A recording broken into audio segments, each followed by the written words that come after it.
Well, the fixtures are back to thick and fast in the EFL Championship as we return for a full midweek fixture list in Matchweek 28. It's going to be a busy week. We've already had a manager special on one set of fixtures, and now we've got another set of matches followed by a full weekend edition to get us going for the rest of this week. As always, I'll encourage you to get involved and predict the scores down in the comments below. We'll preview and predict all 12 matches too, and if you beat or match my overall score, you'll get a shout out on Thursday when we return to look ahead to the weekend in Matchweek 29. But before we go and look ahead to midweek and preview all the games, we've got to have a look back at a weekend I'm feeling very good about, because Matchweek 27, as we can see here, saw me pick up 12 points, including 3 perfect scores. Unfortunately, Leeds scored a couple of late goals to ruin what would have been an even better weekend for me.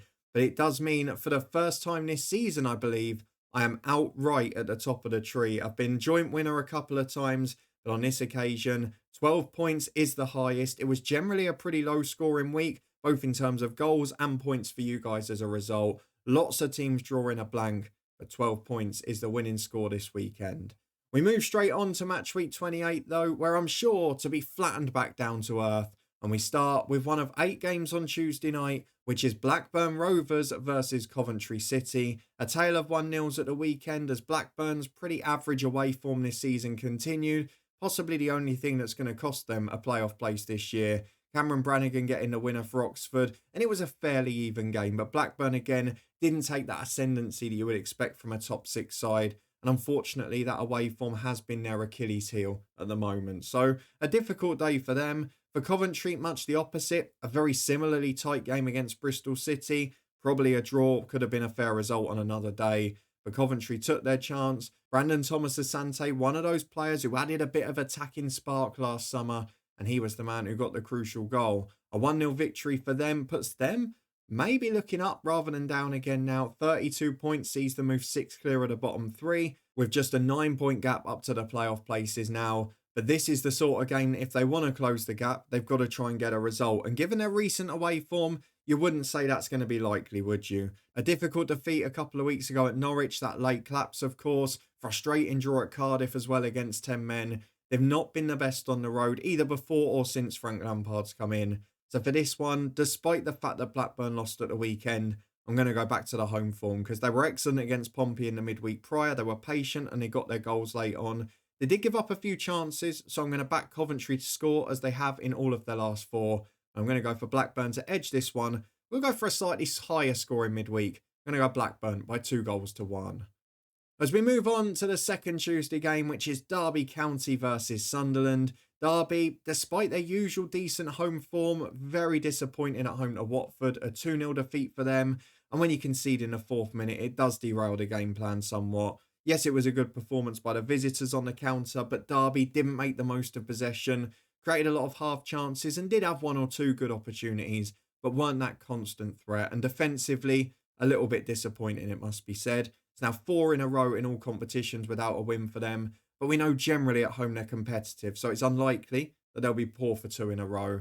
For Sunderland, they'll be gutted with a point at Burnley. Prior to the match, I think a lot of people would have been happy with it. But 2 late penalties, both saved by James Trafford. Yes, the mind games were in full swing, and Sunderland looked a threat on the break, it must be said. Had chances to score, but you just wonder how much of a confidence kicker that'll be, especially for someone like Isidore, who's had such a great season.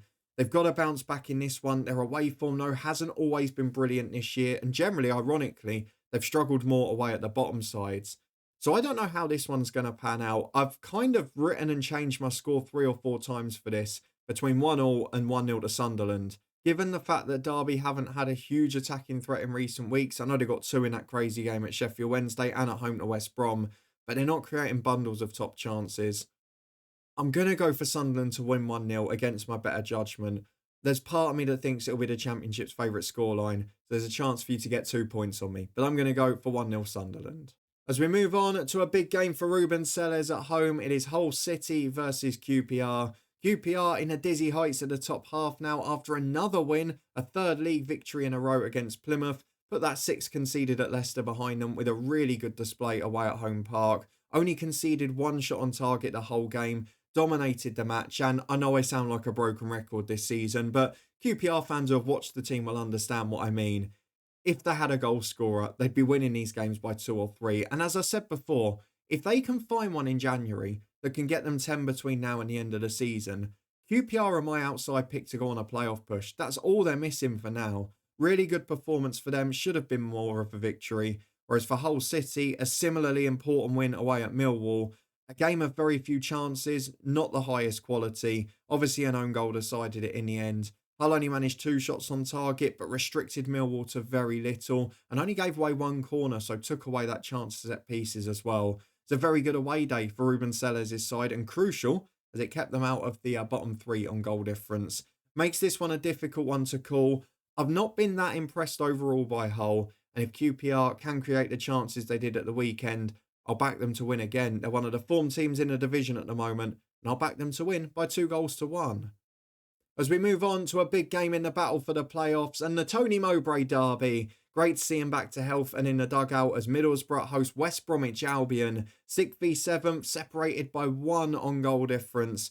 Middlesbrough, a side that we know are capable of such quality going forward. But as we mentioned, going into that Portsmouth game, I just didn't fancy them to be consistent at the back. The frailties are there on occasion. And yet again, they exposed themselves against Portsmouth. A 2-1 defeat despite being ahead at half-time. Again, gave up a few chances. And again, Middlesbrough, similar to QPR this season, probably 3 or 4 places below where they should be because they just don't take chances. I think the clear-cut register was at 4. They had, in my opinion, at least 3 great opportunities to score. And again, if you don't take them when you've not got the most solid defence this season, it's always going to be difficult. So another frustrating day on the road for Borough. They only actually won win in their last 6 in all competitions. That snuck 1-0 victory away at Hull. For West Brom, 1-all's becoming the perfect score for them at the moment, isn't it? A draw at home to Stoke. Yes, slightly better than that cup performance before, but given the run of fixtures they've had to draw against both Stoke and Swansea, they will be a little bit disappointed. Yes, they got back in the second half, having been behind at the break. Yes, they dominated the game, had over 20 shots, tons of the ball. It's the thing I talked about in the manager special at the weekend. You can see that in the eye above. The fact that under Carlos Corberán, West Brom didn't really create 20, 25, 30 shots in a game. They'd often be proficient rather than having loads of chances and loads of control. Well, they're edging towards that now, but defensively, didn't give up many chances, but when they were good ones. And on another day, while they could have gone and won that game, it's going to be very interesting to see how Tony Mowbray adapts. This is not the easiest away game to start, and I think it's going to be quite difficult. But I'm going to go low scoring. I don't think everything's going to turn overnight. Middlesbrough generally better defensively at home, so I'm going to go for them to win this one by 1-0 at the Riverside. Onto a game that is huge at the bottom, but not for Oxford United. It's for the visitors, Luton Town. They are in the bottom 3 after Matt Bloomfield's opening game. A 0-0 draw at home to Preston, a game in which they were the aggressors. They were the more attacking side. Preston had no shot on target, but it wasn't, again, a performance that was going to produce 2, 3, 4 goals. The positives, a much more solid defensive display, not being opened up at all. It's the first time we've seen that really this season. But going forward, still just lacking that clinical edge, a little bit toothless. But the big question is going to be, can they produce that defensive structure away from home? Because the away form has been dismal this year. Defensively, they've been an absolute mess. Are we going to see a little bit more solidity on the road? They come up against an Oxford side at the worst possible time. They are flying and still unbeaten in the league under Gary Rowett. A 1-0 win against Blackburn, a fairly even game. But again, they've got players in that team who can produce moments of magic, who can produce quality, a lot of technically good players. And it's another big home victory to send them 6 points clear. They've been solid at home all year. They've been very hard to beat at a Kassam. And Luton have been dismal on the road. But I'm encouraged by that defensive performance. While I don't think it'll be high scoring, I'm going to rule with my heart again. I'm going to go for the Championship's favourite scoreline and a crucial point for Luton. 1 apiece, I'm going for at Oxford.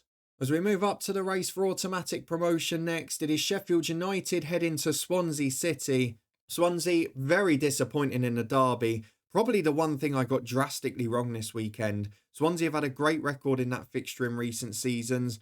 We really thought they would turn up for that game. And at half-time, it was a fairly even match. There wasn't a lot in it. They dominated the ball as we always expected.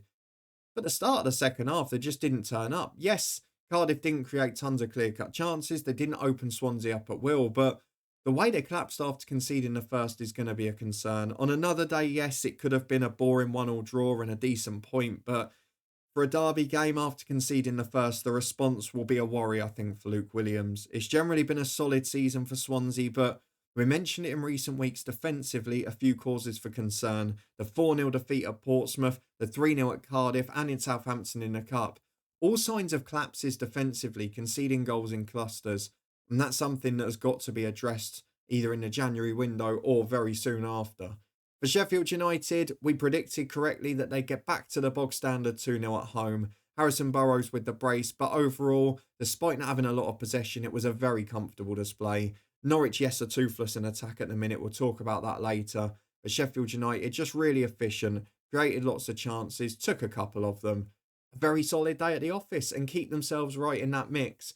So for this game, given the form of the respective sides and given the fact that Sheffield United found that away win at Watford, I'm going to go for them just to edge this one. Again, I don't think this will be pretty. Swansea haven't scored in 3 of their last 4 in all competitions. We know Sheffield United are solid at the back. So I'm going to go for 1-0 to the visitors.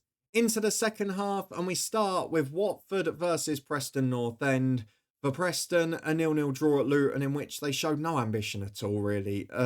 A team that have struggled all season, that are battling relegation. And Preston went there and didn't even try to muster a shot on target. It was a really concerning display, actually. Not what I expected from Paul Heckingbottom, given the fact that they have been more aggressive and in better form in recent weeks. So maybe we just have to ride it as an off day. But I can't lie, I was expecting to see more from Preston. But it was almost one of the Ryan Lowe performances there that we saw. For Watford, a really good away day at Derby. Good on the counter-attack. They're always a threat. But if they can start finding away results regularly, they could have one hell of a run in, because overall Tom Cleverley's done a good job this year. And just as they've had a little poor spell there, those frustrations against Cardiff, QPR, etc., they've managed to get back on a winning trail. This game is one that they should win. I would probably trust them more than Luton in front of goal at the moment to find that goal. And if Preston show the same ambition as they did at Luton, they're not going to score again. So I'm going to go for Watford to win, again ugly, but by 1-0 at Vicarage Road. And the final game on Tuesday night, the later kickoff, is Millwall versus Cardiff City. And Millwall have not had the start most expected under Alex Neil. Frustrating defeats against Oxford and now Hull City as they fail to open up sides. They struggle to create any momentum. And we mentioned the timing of that appointment and that the fixture list got a lot harder from mid-February onwards. Millwall need to start picking up points. They come up against a Cardiff side who produced a brilliant start to the second half against Swansea. Wasn't a dominant display all game by any means, but certainly took advantage, showed great mentality, and it is a little unbeaten run now, up to 6 games. Got that result at Watford, a Sheffield United in the Cup, kept draws against some of the good sides in the division, the likes of Watford and Middlesbrough, and then a big win in the derby. Omar Rizza is getting some praise. Maybe not for his reactions on the touchline in the 93rd minute, but aside from that, it was a pretty perfect day for Cardiff. I think this game's going to be pretty tight. Millwall have got to find a way through. Cardiff do generally concede a goal on the road. They're not the worst defence in the Championship, though. So I'm going to stick my neck on the line with a Championship's favourite scoreline. I think the Millwall frustration will continue for Alex Neil. I'm going to go for a 1-1 draw. As we move on to Wednesday night and the table toppers Leeds United, they host Norwich City. A really good performance from Leeds against Sheffield Wednesday. They had their moments where they had to defend, and that's why I say a good display, because they showed both sides of the game. On the counter, we know what they can do. We know they've got the individual magic, as Ramazani and Tanaka showed at the end. But the way they defended that 10-minute spell between sort of 75 and 85 minutes really showed that they can do the gutsy side that they maybe failed to do against Hull City. A really important win, a really good result. And at home, they look like blitzing near enough every team. It's been a very good season for Leeds, and it would be almost a crime if they didn't go up at this point. They dominated the match overall and deservedly got their victory. On the flip side of that, for Norwich, it's going to be a very tough run. Of course, Borja Sainz is in that 6-game suspension for his own stupidity, and they're just starting to look a little light in attacking areas now, Norwich. We knew this is where they were going to struggle. Sainz had almost had a bit of a diminishing effect in recent weeks because of other players being out. And while there's the positive of Josh Sargent being back on the bench, I don't think this is the game you want to risk him. I'd probably leave it another one, give him half an hour and get him fit for next weekend when Norwich can make a difference at home. Against Sheffield United, they were comfortably outplayed. didn't really muster anything going forward. And the supply line's not really there at the minute either. So I think it's going to be a difficult night at Ellen Road. And I don't think they're defensively solid enough to keep them at bay. So I'm going to go for another comfortable win for Leeds. And the same score as Sunday, 3-0 to the hosts. The second game on Wednesday night is a big one in that relegation battle again. It is Portsmouth versus Stoke City. A huge win for Pompey after a couple of away defeats. A big late victory against Middlesbrough. Matt Ritchie doing the job. I stand by it. I still think Pompey stay up since Colby Bishop's been back. And since then, their home form has been remarkable. It's just whether they can find a way to compete on the road because they're losing a lot of games pretty comfortably and without much of a goal threat at the minute. At home, though, they're always going to be a threat. Stoke have been fairly solid under Mark Robins. They've not maybe had that big moment yet, the spectacular one to make you take notice. But the 1-0 win against Sunderland just before was solid. And since then, that's what you have to describe them as. A 1-1 draw at West Brom is a great result. The cup win was good. And while the Plymouth draw was frustrating, the Burnley draw a pretty good one as well. So a very decent time for Stoke. And we think they will pull away with Mark Robins. Probably need a bit of attacking firepower to come in, especially with Tom Cannon gone now as well. I think this is going to be a hard game to call because both teams will give up lots of chances. I can see this being a game with lots of shots in. I think Pompey at the moment have probably got the confidence and the firepower of the two. I'm going to back the Stokes' little unbeaten run to end. I'm going to go for Portsmouth to win by 2-0. Probably my out there prediction this midweek.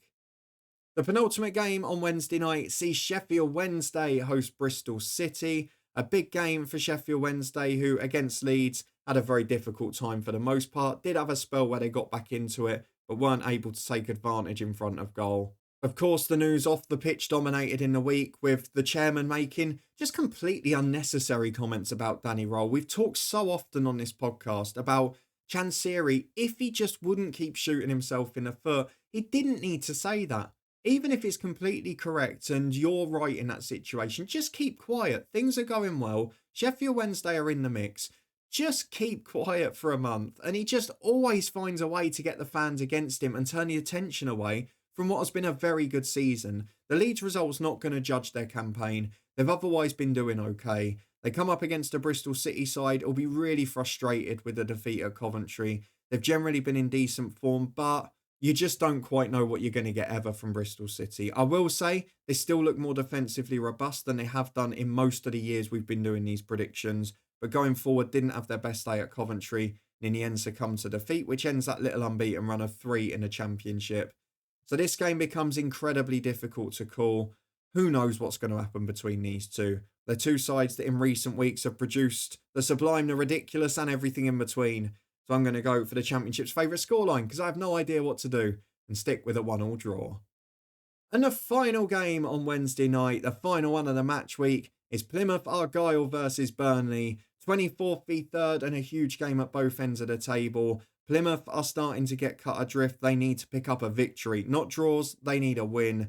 They were pretty god-awful against QPR, if we're being honest. On another day, as I mentioned, QPR with shooting boots on scored 2, 3 or 4 there. Plymouth had one shot on target. They barely threatened the goal.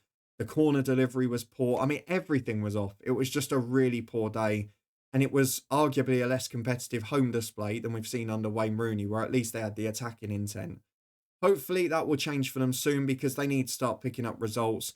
And Burnley are a side that perhaps, like QPR, won't punish them, giving up lots of chances. So we're not expecting Burnley to go and score 3, 4 or 5.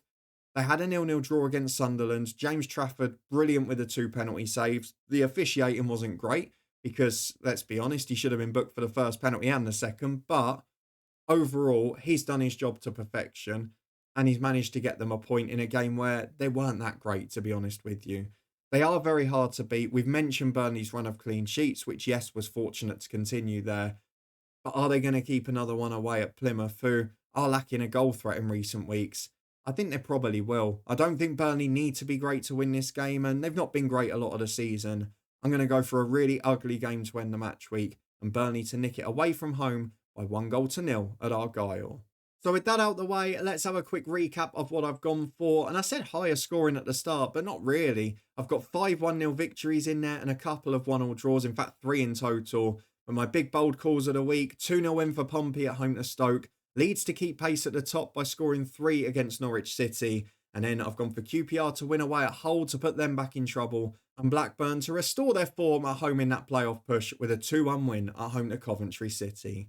Those are just my predictions for this midweek though. Do you agree or disagree? Let me know in the comments below and give us your predictions for all 12 matches. If you beat my overall score, you'll get a shout out on Thursday when we return for match week 29. If you enjoyed this one, do chuck a thumbs up on it. Don't forget to check out all the manager specials, West Brom the latest, up in the eye above. And of course, subscribe and turn that notification bell on to stay up to date with everything across the channel. Thank you very much for watching and being here as always. Your support is massively appreciated. And we'll see you back here on Thursday to look ahead to match week 29.